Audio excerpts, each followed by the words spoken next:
Good morning, everyone. I am Jayashree, Assistant Professor, Department of EEE. Today, our topic is comparison between EHV-AC system and HV-DC system. So, this is the continuation of last class. So, in the previous classes, we discussed about HV-DC transmission and EHV-AC transmission. Okay, high voltage DC transmission, how the power is transferred using HVDC links we have discussed in the last class, various types of HVDC links, then how it is economical also we discussed in the last class. And in another class we discussed about EHV AC system, that is extra high voltage AC transmission. Why the voltage is improved, enhanced before transmission, that thing we discussed in the last class. Then how it is transmitted, what are the substation equipments, like that we discussed in the last class. So today the class is the topic is continuation of the previous classes. Okay, so we are going to compare EHV AC system and HV DC system. Okay, in application wise how it differs, cost wise how it differs, how would the technical performance of HVDC system and EHVAC systems we are going to discuss. Okay, right. So then some of the topics we are going to cover in today's classes. So what are the EHV AC systems available in India? So, what are the important popular AC transmission systems and popular HVDC links also we are going to discuss. Then interconnection of HVDC into AC system. So, application why how the HVDC links are connected with AC transmission system. There are 4 methods. That thing we are going to discuss. Based on the area and locality, it differs. The methodology differs. That thing we are going to discuss elaborately. Then comparison between EHVAC and HVDC in 3 parameters we are going to discuss. That is economics of operation, technical performance, and reliability. That is continuous supply is possible. That in that sense, in that concept we are going to discuss in both transmission system, which is better for which application, that thing we are going to discuss, right. So to start with, the first one is EHV AC systems available in India. Most of the systems transmission network is AC systems only. Here what in Tamil Nadu, in what you are saying, in and around the HT lines, that is transmission lines, are AC lines only, right. It has some disadvantages also, we'll discuss, right. So here 400 kV lines, I have mentioned or 3 lines here. 7 to 8 lines are also there. I'll refer you in textbook, right.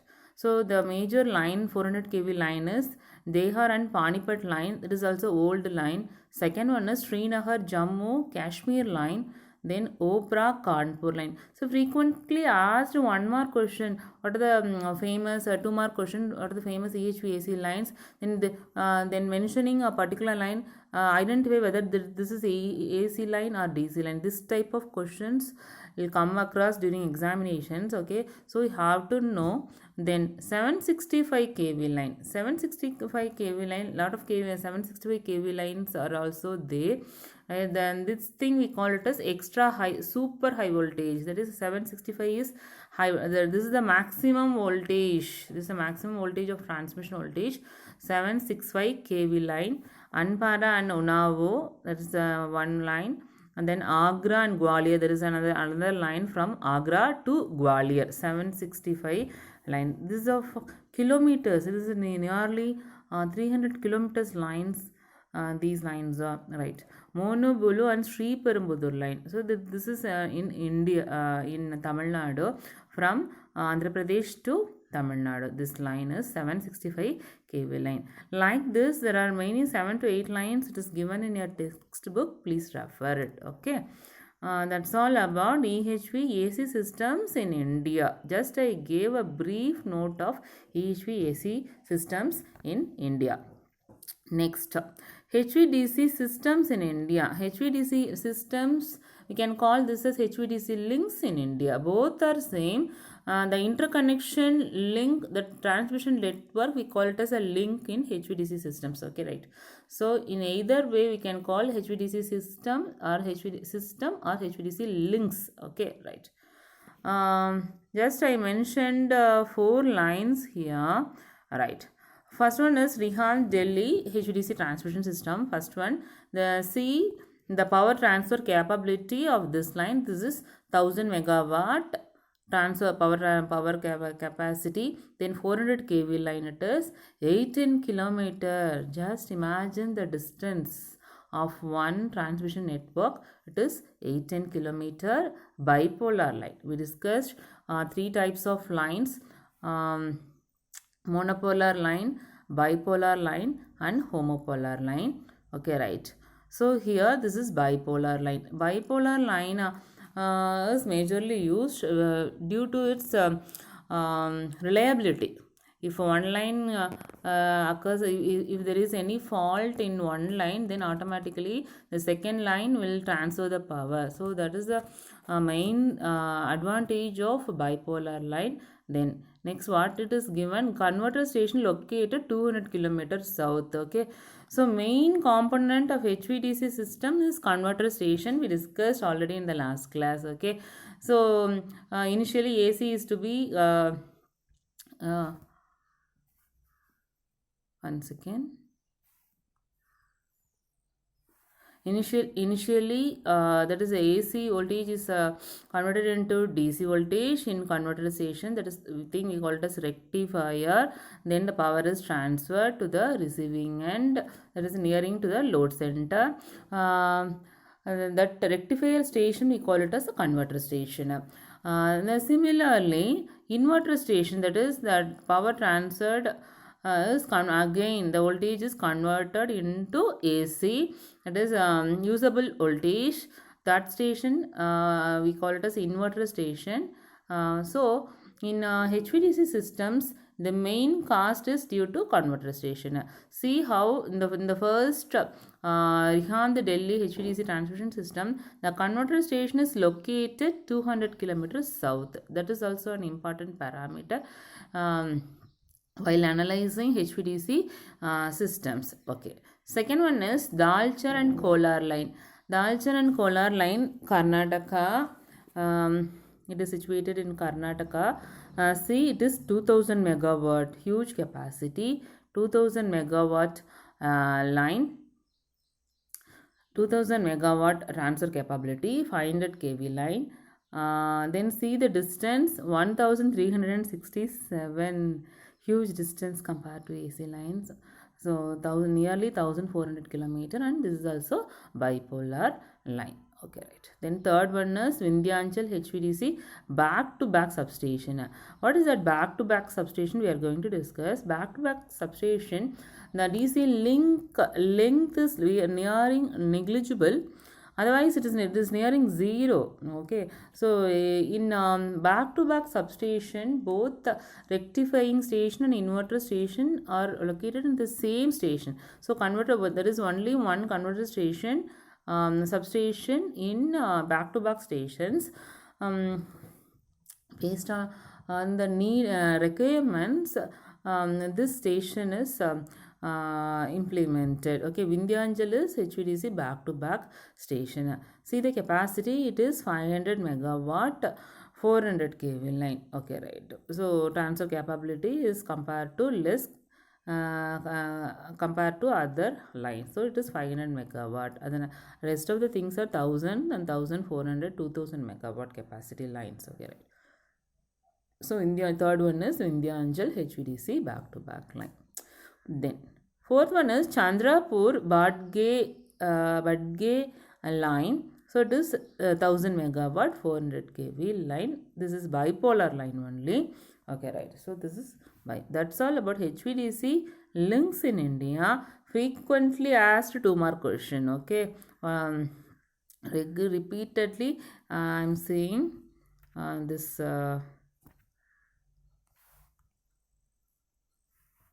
Question.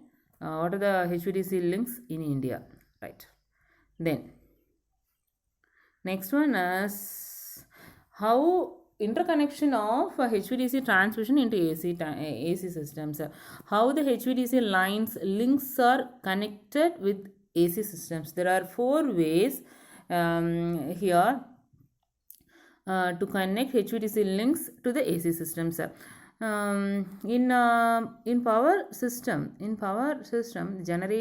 generators are producing AC power. Okay, the load center, that is consumers also need, that is utilizing AC power. Okay, but in between that the power is converted into DC and it is transferred. Okay, so it is necessary to connect HVDC link, that is HVDC network in between. Transmission network alone is DC lines. Okay, that is to be connected with generator, that is generating station, AC system, then receiving station, load center also AC systems. Okay, right. So here that thing we are going to discuss. There are four ways. First one is, we will discuss one by one. First one is HVDC links to connect remote power station and urban areas. So this thing, it is a normal link where the power is produced in remote locations. If you want to transfer the generating power to the load center means we use HVDC links. Normal HVDC bipolar links are used. Okay, right. Second one is back to back DC links. So back to back DC links only we see in Vindhyachal line. Okay, what is that back to back line? We discuss. Then third one is parallel operation of AC and DC links. AC and DC links, that is double the times of power can be transferred using a single tower. So that is the main advantage. That is parallel operation of transmission power is possible. Okay, that thing we are going to discuss. Next one is multi-terminal DC links. Okay, so this is the fourth type. We discuss one by one in detail. Right. So first one is interconnection of HVDC links into AC systems. Normal line. Okay, right. This is how second method, back to back DC links, we are going to discuss in this slide. Right. So see here in the second picture that rectifier and inverter are located in the same substation. So here there is only one converter station. Okay, whereas in bipolar line, homopolar line, there are two converter stations, and in monopolar line also there are two converter stations. In sending end one converter station and receiving end one converter station. Okay, right. But in back-to-back links, both are located in same converter station. That thing we call it as back-to-back links. See in the left side of diagram. In the left side of diagram, okay, so there is an HVDC link, left side is a rectifier, right side inverter. So before that there is a transformer where the power voltage is converted into DC, and the right side, the receiving end also, there is a transformer where DC is converted into AC, usable voltage. Okay, so this is back to back DC link. In this DC link, length of DC link is negligible, nearing in meters, otherwise it can be considered as 0. Okay, then here F represents filters. Okay, this F consists of LC filters. Huge capacitance and reactors are used for filtering the oscillations in transmission, in sending and receiving end stations, in converter stations also lot of power electronic equipments are used. Okay, to reduce harmonics and all this, these filters are employed in converter stations. Okay, next we discuss about parallel operation of AC and DC links. See here how the two lines are connected. Okay, so power transfer capability also is improved here. One line is AC link. Okay, this is a normal EHV AC link. Okay, so it transfers one amount of power. You all know power transfer, power equation VI cos pi. Okay, right. In terms of power transfer capability, it is VI sin del. We call this as del is torque angle, right? So here, using AC link, we can transfer some amount of power. Then using DC link, what is given the under what you are seeing is the DC link. So using DC link also we can transfer some amount of power. So parallel operation of AC and DC links are possible. This is one type of interconnection of HVDC links with AC systems. Okay. So here another advantage is high reliability. If any fault or accident occurs in one line, means the other lines continuously giving supply to the consumers. That is the main advantage of this parallel operation of AC and DC links. Okay, high reliable. This is high reliable. It gives high transient reliability provides. Then the last one is multi-terminal DC links. So here multi-terminal DC links are used to connect more than one or two or more AC systems. Okay. So here power is produced from major power stations, coal power plant, there is thermal power plant, nuclear power plant, then solar is also there, solar, wind power, wind turbine is there. So to connect two or three systems, this types of link is used. Okay, multi-terminal DC links. So all the DC links has two terminal. Okay, there is one input terminal, then there is one output terminal. Sending in and receiving in we are calling, right.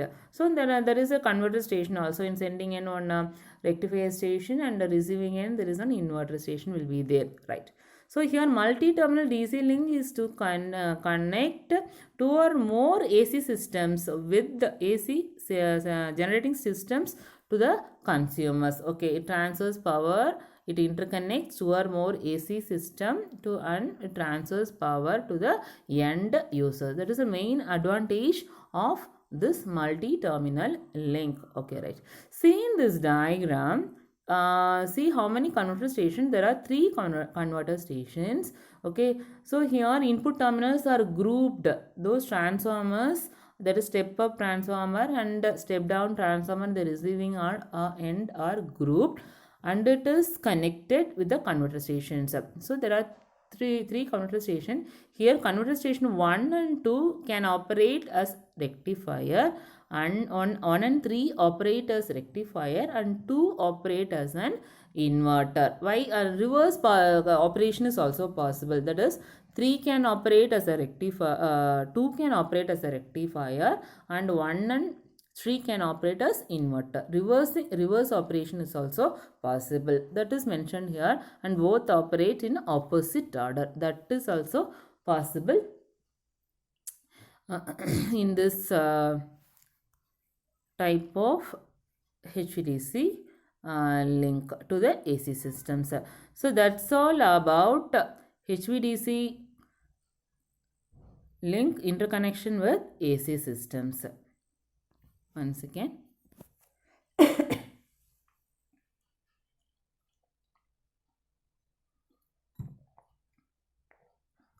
Then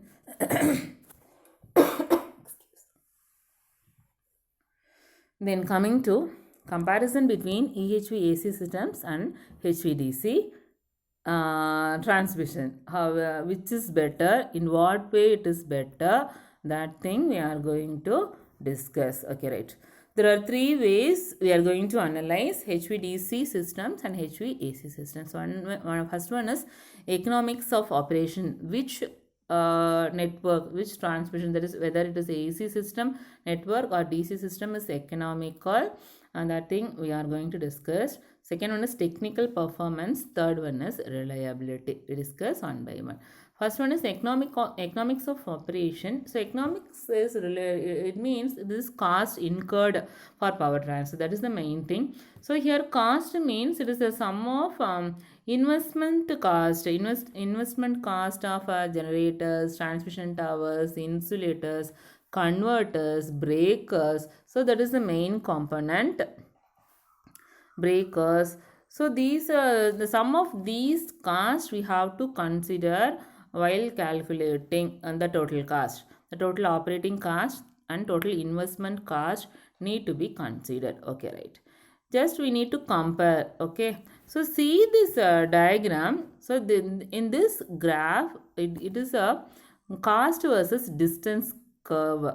We are going to compare in terms of distance. Okay, for particular distance which transmission is economical. In that way we are going to discuss. See, in x-axis it is a distance. Okay, distance in kilometers. We discussed already we discussed different lines and different kilometers, the length of the lines, 1400 kilometer HVDC lines we discussed, right?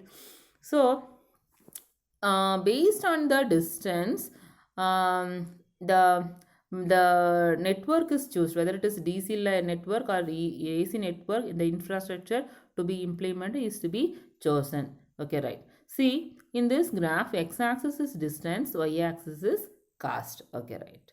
So here red line is DC line. Once again, right. So red line it gives cost of DC line. Then blue line it shows the cost of AC line. Here it is a total cost. Total cost I have given. Okay, right. Total cost is both investment and operating cost. Okay, right. See here, up to a particular distance, the cross section of AC line, AC cost, AC line cost and DC line cost, we call it as break even point. Okay, the intersection of AC line curve and DC line cost curve, we call it as break even point. Okay, so up to break even distance, see how the AC line is linear. It is increasing linearly. When distance increases means automatically the AC line cost is also increasing, because number of towers, then the conductor cost, insulator cost. Okay, it increases in AC network. Okay, in AC network, where if it is proportional, distance and cost is proportional. When the distance increases, then cost is increases. But see the case of DC line. So DC line is nothing but conductors only, number of conductors are less. Number of conductors or one line conductor link is also possible. There are two line conductors also there. So cost wise, number of conductor cost is less in HVDC systems. That is the main advantage of HVDC systems. And main cost of HVDC is converter station. Okay, just see the cost curve. Okay, it is nearing constant. The line is nearing constant after break even distance also. Break even point is also. So so from the curve we can understand that below the break even distance, okay, that is below less than 600 kilometer line means AC line is suitable. Okay, AC line is viable. Okay, right. Then after break even distance, that is more than 600 kilometer line means, okay, then HVDC line is profitable, it is economical. So that is the thing you need to understand. Next one is technical performance. So in technical performance, we are going to discuss about the reliability, power transfer, efficiency, voltage regulation. That thing we are going to discuss. Okay, right. So just here I have compared in various ways. First one is low losses. HVDC lines produce low losses because there is no impedance also, only resistance matters. So low losses. In EHV lines, losses are high due to skin effect and corona discharge. So skin effect occurs only in AC lines, you all know. Okay, the current tends to flow only outermost part of the conductor. That is skin effect. So due to that, some part of the conductor remains remains stable, okay, remain dead without transferring power, okay, right. So then losses of system is due to that losses of EHV conductor system is high. Then second point is better voltage regulation and controllability. Easy to control the DC power compared to AC power. Whereas in AC systems, voltage regulation is low compared to that. That is deviation. We already discussed about Ferranti effect. The voltage deviation from sending end and receiving end, there is some voltage difference.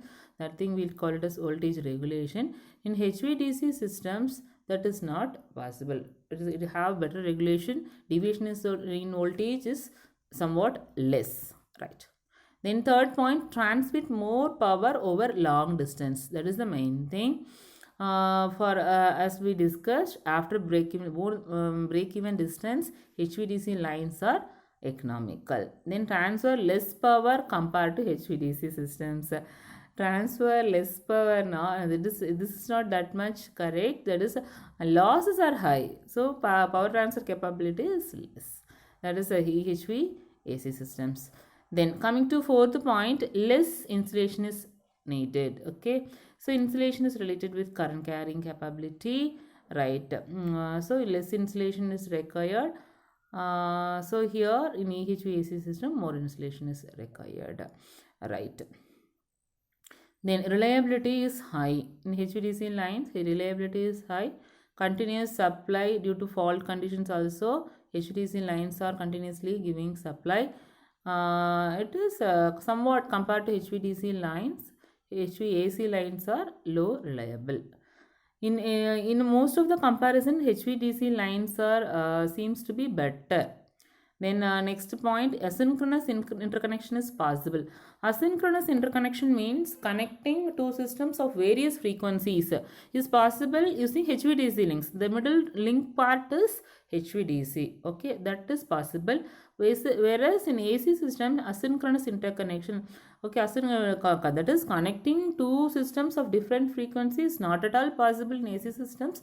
Okay, it leads to unstable. The system becomes unstable, okay. It makes a generator failure and it produces blackout to the system, right. Then next point, reduced line cost due to fewer conductors. Number of conductors will be less, okay, in HVDC. So tower cost is also less. Here line cost is high. HVAC system line cost is high. The next one is towers are cheaper, simple and narrow, okay, right. Because of number of conductors, insulators are less means automatically the tower cost is also less. Here in AC systems, towers are bigger compared to HVDC lines. Definitely there are 3 conductors, okay. Above that there is one protective equipment, so the tower is somewhat huge compared to HVDC lines in HVAC lines. So that's all about comparison of HVDC and HVAC lines in technical performance wise, right. Technical performance wise, HVDC lines are better. It is evolving. Okay, next for last point of comparison is reliability. So reliable means whether the system network gives continuous supply. So that is reliability, okay. By definition can tell it is the ability of the system to perform satisfactorily under specified conditions during given period, okay. Whether the system supplies power satisfactorily without any deviation in voltage, without any losses. So that thing and continuous supply, that is reliability. So we can measure this in 2 ways, okay. In 2 ways. One is energy availability, that is available energy. Second one is transient reliability. So during faulty conditions, the number of fault occurring in that way we have to come, that is in a transient reliability. So number of faults are less in HVDC lines compared to HVAC lines. That is outage, we are calling that as outage, okay, right. We discuss one by one.